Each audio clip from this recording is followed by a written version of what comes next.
Check hello. On the road!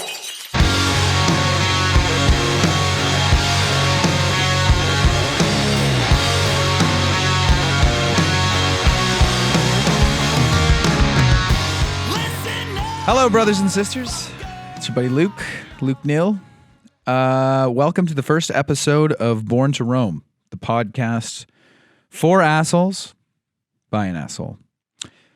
Today is March the 5th. It's the 5th of March, 2020, this year of our Lord. And I'm in beautiful, sunny Hamilton, Ontario, Canada, enjoying the first rays of spring. Yeah, so we just kind of decided to start a podcast because we had a lot of interest into what we're kind of doing and, you know, some of the processes behind things. And we'd like to connect with you, good folks out there, from the comforts of your cell phones, your homes. Maybe you're on a commute right now, driving into work, going to go pick the kids up, or going to that Creed concert, wherever you're listening to this from or watching it from.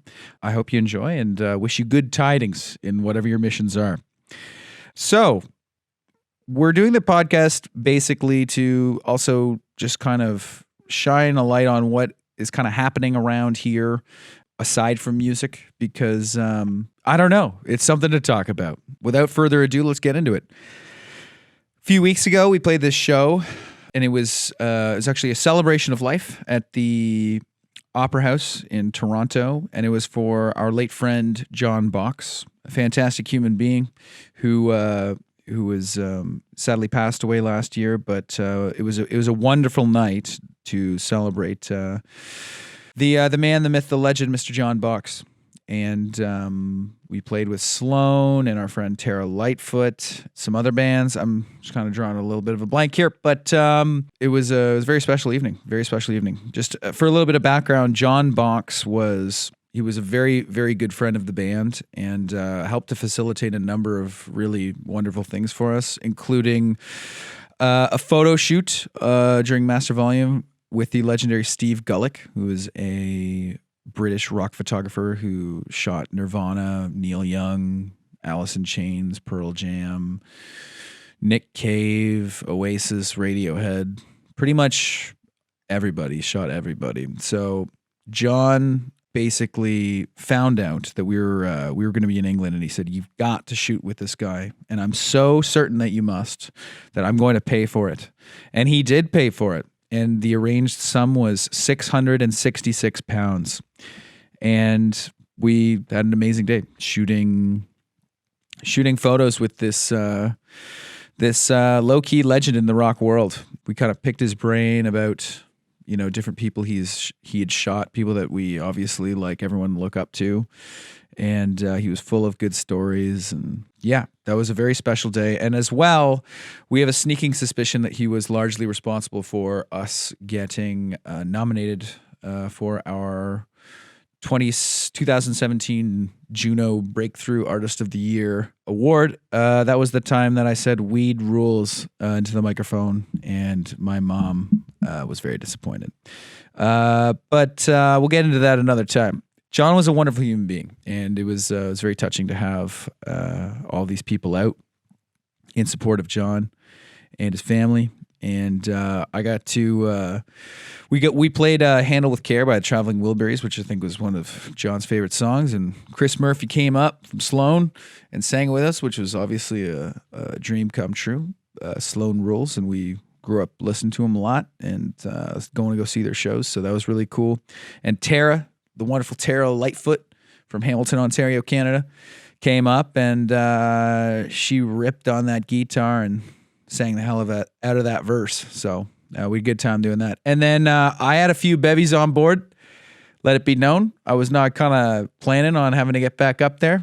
And Chris Murphy called me up to sing a verse of Money City Maniacs. You know what? I got to admit to you fine people that I actually had to... I've heard the song a million times. I remember it really well, but in that moment, it was a combination of both nerves and 7 Molson Canadians or whatever flowing through my veins, but I had to look up them lyrics as I was walking out on the stage with my cell phone. There's a funny little clip of me kind of trying to pocket my phone as I'm running out there to grab that verse. But anyways, I didn't butcher it too bad, and I got to sing with Sloan, which is something I never thought I'd get to do. So it was very beautiful. Very, very, very nice evening. And then since then, your boys have been extremely busy, just kind of getting together our next record. I am beyond excited about that. I'll get into that in 1 second, but I also wanted to mention that I went to Russia recently, and this is kind of a bit of a tourist's review of Russia. First of all, if you're coming from Canada, it's very hard to get into Russia unless you have specific purposes there. And I went. It took me a while to get a visa. I got in, and I gotta say, it is a wild place. Moscow is definitely the most intimidating city I have ever been to in my entire life, and I gotta say, very, very impressive, though I would say kind of alienating architecture, very imposing.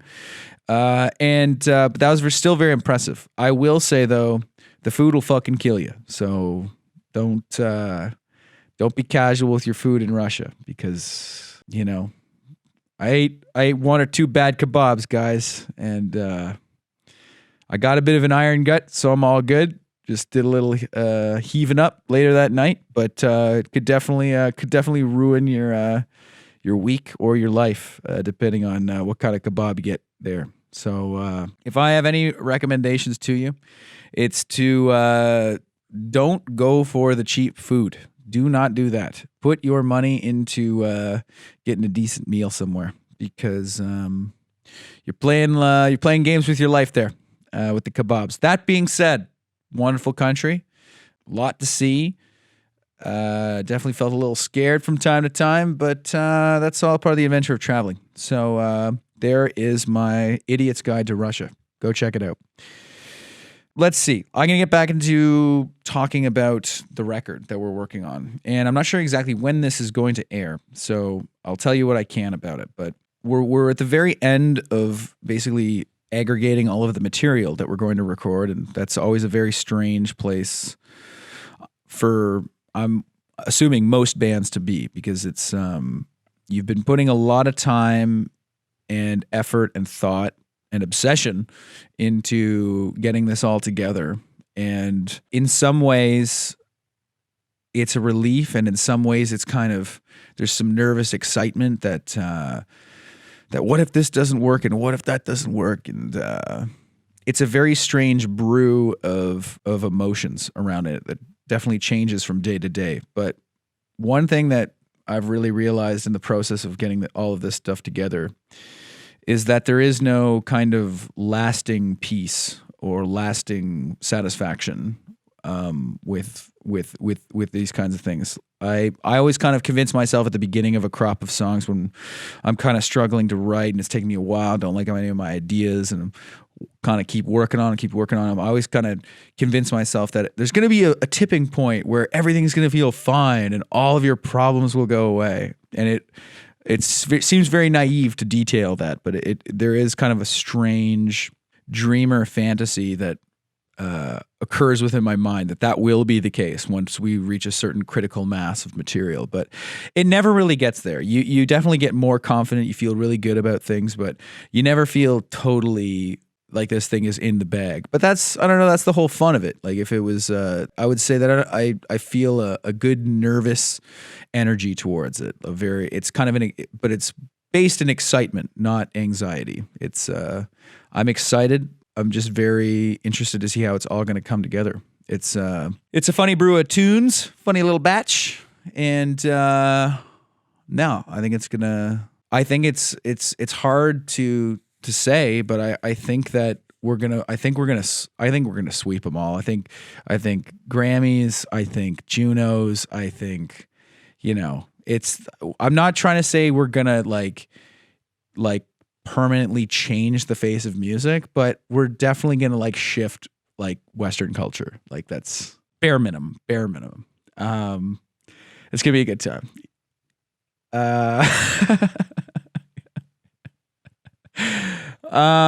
Okay.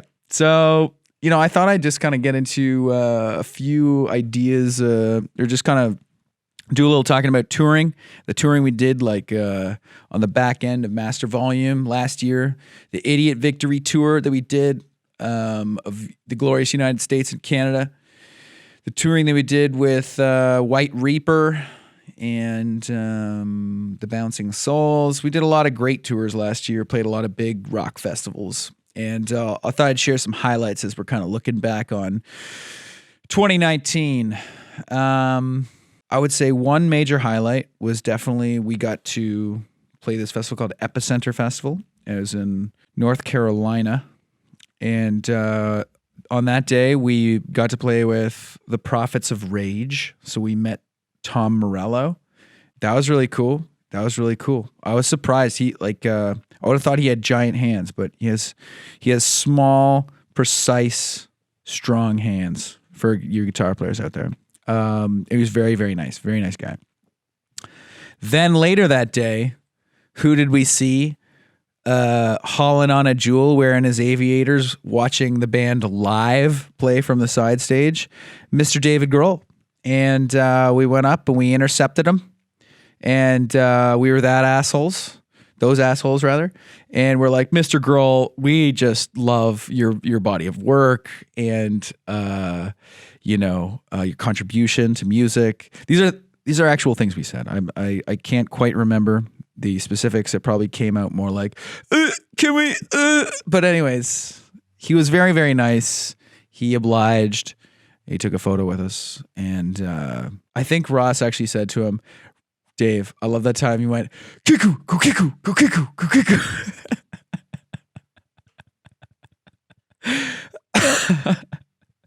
So that was love. That was a great time.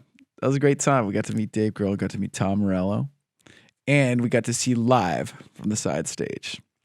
Other highlights of 2019.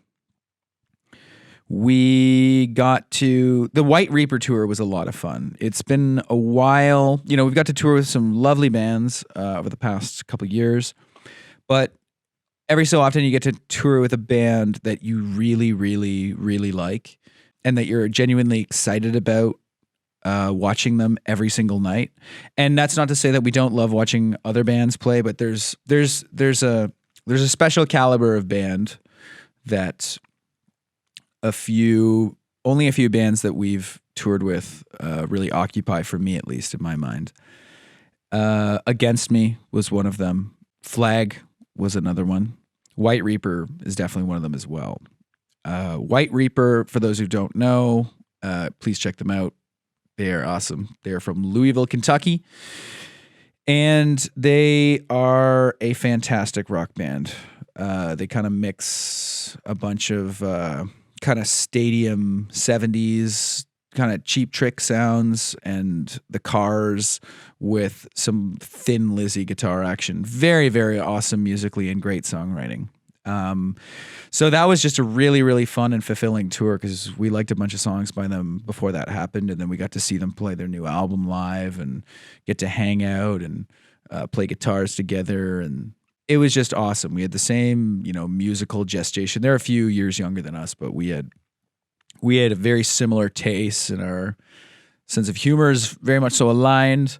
We both have the same kind of semi-sincere, semi-mean-spirited appreciation of all trash music. So we got along just fine. That was a good time. And then we did Europe with the Bouncing Souls, and that was a great time too. The legendary Bouncing Souls from New Jersey. They were fantastic and very nice guys. And Pete, their guitar player, in particular, I really hit it off with him. He's got we play the same guitar, so it's kind of a guitar player bond. But anyways, we had a great time with them. And then we did the glorious Idiot Victory Tour of the United States, and that was a new benchmark for us in terms of seeing a lot of very enthusiastic people out at our shows. A lot of sweet nil tattoos, people of all generations, backgrounds, and it was just a festival of volume. and it was very very humbling in a nice way. Just very touching to see so many people out. Particularly New York, I was very very sick, and I remember when we got on the stage, I said something like, "I had to get a B12 shot in my ass so that I could play tonight, but I would rather live in North Korea than cancel on New York City, the greatest city in the world." But anyways, great show. Great show. Did get 2 B12 shots. This is every time we've had to get B12 shots on tour, which do work. They say, sir, we don't have to inject this like into your buttock. And I say, well, if I'm paying, that's where it's going. So yeah, I think you can actually get it anywhere, but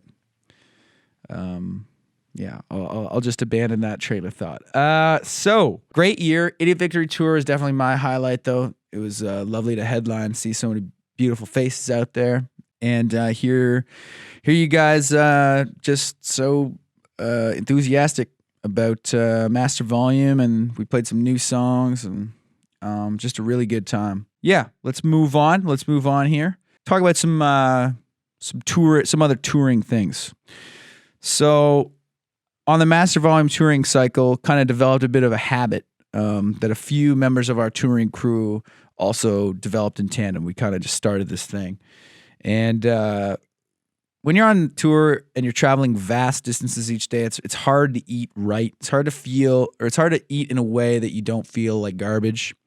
So you kind of got to experiment with what's got to work for you, because a lot of times unless we stopped at a grocery store in the morning, you got Wendy's, you got Burger King, you got Taco Bell, you got McDonald's, and then you got, Long John Silver's or whatever the fuck they got. So sometimes, usually the best thing to do is go to the grocery store, get something from the grocery store. So what we started doing is every guy would get a whole fucking chicken.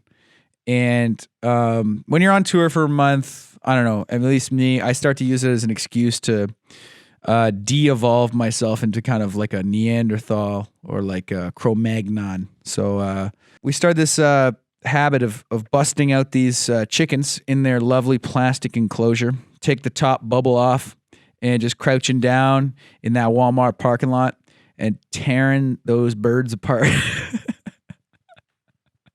with our bare goddamn hands. We believe in the environment, so we don't use knives and forks. Don't even use napkins. Just wipe that shit on your pants and get back in the van. So we started doing that quite a bit.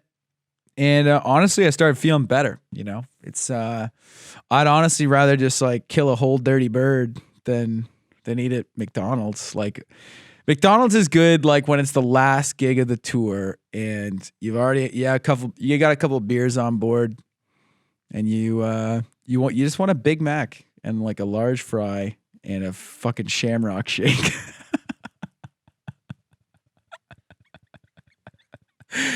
So anyways, that's if you're not vegetarian or vegan or whatever, if you're still eating birds, I would say advice to touring bands or just hungry people in general.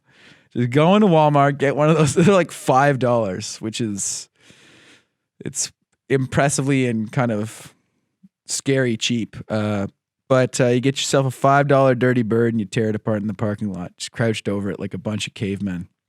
It's a good time. Give it a shot. That's, to me, the definition of freedom, is eating a full roast chicken in the parking lot from the venue you purchased it from. And I'll leave it at that. In terms of food across the pond, there's no better in England, in my books. If you want kind of a fast and dirty option, they got this place called Gregg's. And if you know, you know. But if you're traveling over there for work or for music or for pleasure, you got to go to Gregg's. If you're from Canada, I'll give you a reference point. Think Tim Hortons, but better, but British. It's at least it's a bit more exotic. Not really though. It's like meat pies and stuff. But they got this thing called the steak bake, Guys, it's just dynamite. It's just dynamite. It's 1 pound, which is like $60 Canadian. And basically, yeah, it's like steak baked into a kind of croissant like Pop-Tart shape. And it's very inexpensive and it's very delicious. But the reason why I reference Tim Hortons, it's kind of like they're kind of working class, blue collar, go get your coffee in the morning before you go off to your job kind of place.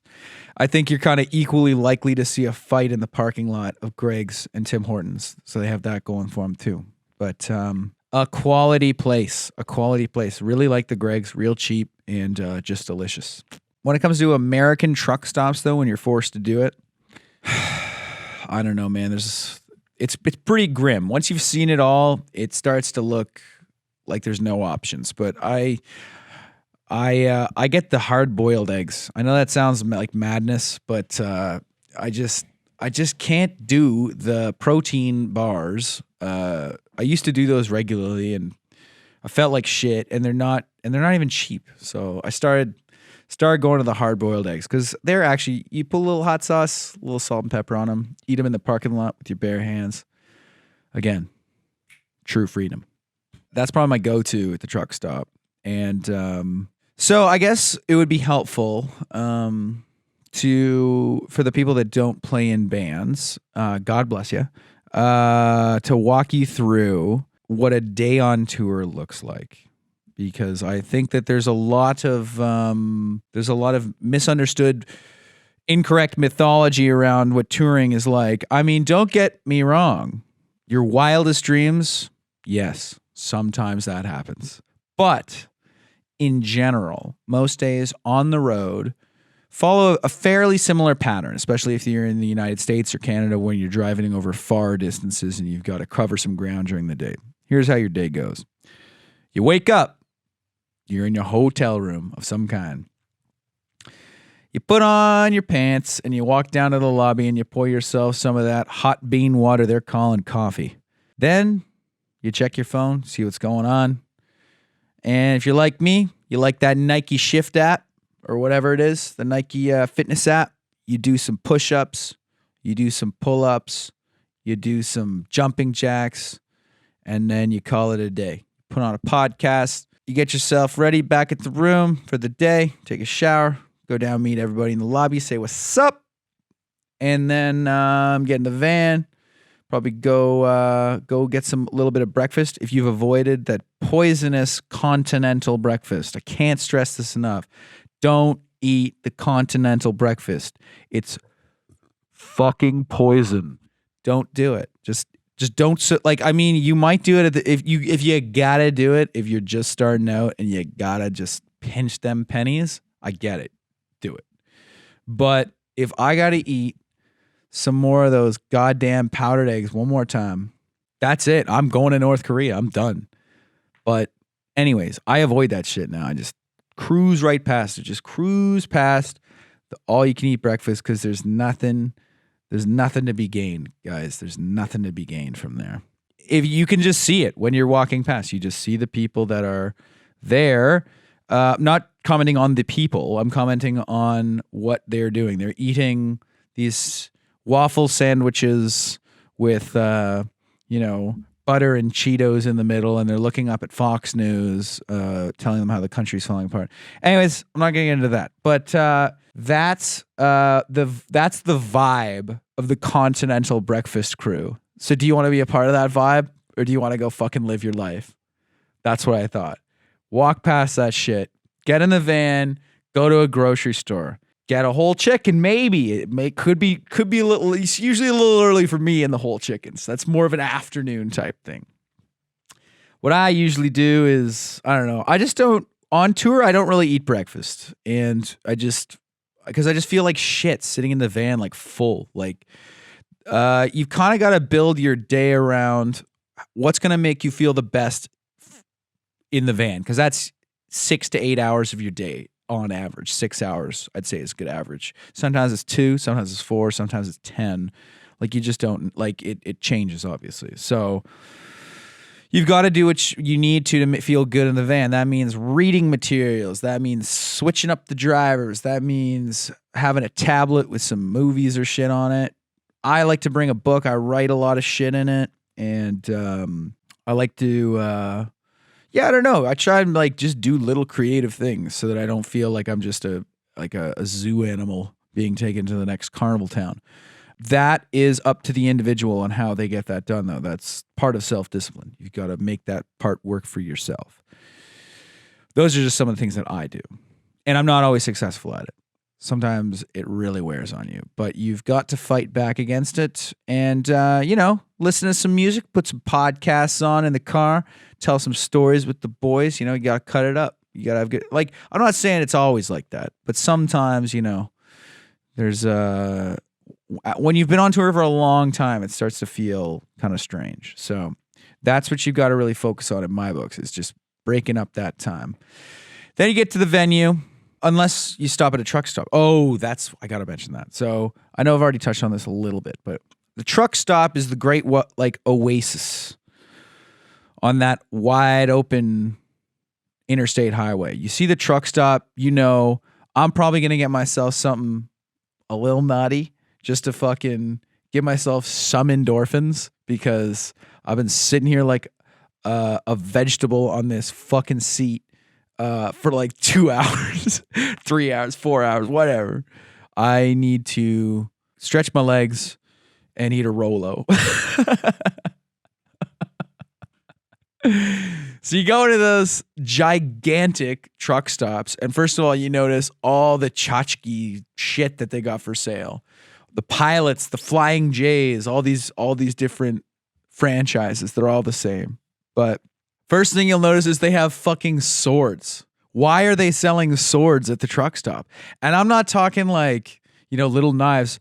I'm talking about fucking like Game of Thrones, Lord of the Rings swords. So you look at those for a while. Just what do they got at this one? So kind of look at the swords. Look at the neon glow, the neon kind of haze of snacking options, and the beverages are like this kind of. They have this nuclear radiation kind of. You got your Mountain Dews, and it's got the whole thing has just a glow that just lets you know that this is all poison, but I'm gonna partake. So sometimes you just gotta get yourself a tasty little something. Keep them serotonin molecules going. And then you get your vanilla flavored coffee, and then you stand in the parking lot looking at your bandmates, and you guys go, yeah. And you get back in the van, and then you've probably put on some. We like to blast rap music or Sugar Ray, especially when we're on like that sugar high. You got to get the Sugar Ray and the little DMX, little NSYNC. Who knows? Who knows what we're gonna do on that day? And then once you get to the city that you're going to, usually you just go straight to the venue. You load that thing in. You sound check. You go get a little bite to eat. And then you play the show, and then you pack it all up, and you go to the hotel, and then you just do it again the next day. So it's I kind of glossed over that last segment of the playing the show part, which is obviously the point of every day. But I think that you can imagine that that's a really amazing experience. I think you can kind of fill in with your imagination why that's so gratifying and awesome. But I just wanted to illuminate somewhat the other 16 hours of the day or so that are, unspoken for. And as I said, it's truck stops, flavored coffees, and high fructose corn syrup related deaths. So I just want to circle back and talk about the recording. Anyways, I can't talk about it a ton because I haven't written any of the songs yet. No, I'm just kidding. We got all the songs together. I'm very excited. I just don't think that we've ever been playing better as a band. I just feel so good about what we've made, even though it's not quite made yet. It's we've arranged all the paints. Let's just say that we've got the ideas. I feel like I'm a very, very lucky person that I get to be in a band with Kyle and Ross. I think they're two just fantastic players. And Kyle is my longtime musical collaborator. We've been playing in this band together since we were 16, and we're 29 now. Kyle's 30. Kyle has an appreciation of hip-hop beats and all these kinds of things that really just inspire me to make things around them, and we just have a lot of fun doing our thing. He's just really, really, really fucking good, and I love him, and I'm very proud to play with him. And Ross can play anything on the bass and is super funny. Also kind of inspires me to pull different things from myself. He just brings a fun atmosphere that we really all gel together on. That is, as I said, I feel very, very lucky to get to do what I do. And I'm very proud of what we're about to make. You know, I think we should include some tissues with the new release, because y'all are gonna cry. Y'all are gonna cry tears of joy. I just gotta say, it's all for the children. It's all for the children, and we just feel so blessed that we can help the children with our music. And that's pretty much all I can really say about this shit. Like, I will say that it fucks. It fucks. This album's gonna frig. I'm just super excited, as you can tell. It's gonna be a good time. Well, guys, yeah, thank you for making it this far into the episode, and just wanted to say we're very excited to begin this and connect with y'all motherfuckers this way, because it's exciting. It's an exciting new way to broadcast. So I'd like to just kind of outline some of our plans for future episodes of Born to Roam. We're going to have some amazing guests on this thing.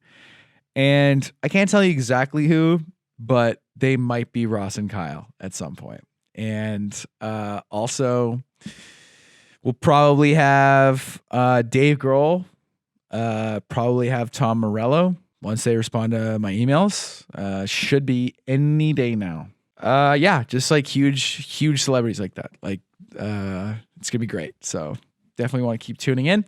On the next episode, I'll be sitting down with one Kyle Starchild Fisher and interviewing him about a variety of things. Definitely a lot of politics. Kyle's a really political guy, and no, he's not. He's not political at all. I don't know. Never mind. Just ignore that. Kyle's really into photography, rock and roll, and mayonnaise. I'd say that's a pretty accurate list of Kyle's immediate interests. Oh, he loves movies as well. But he loves mayonnaise more. Okay, so that's all I've got for you, lovely people, today. I'm Luke Bentham, and thank you for listening to Born to Roam. See you next time.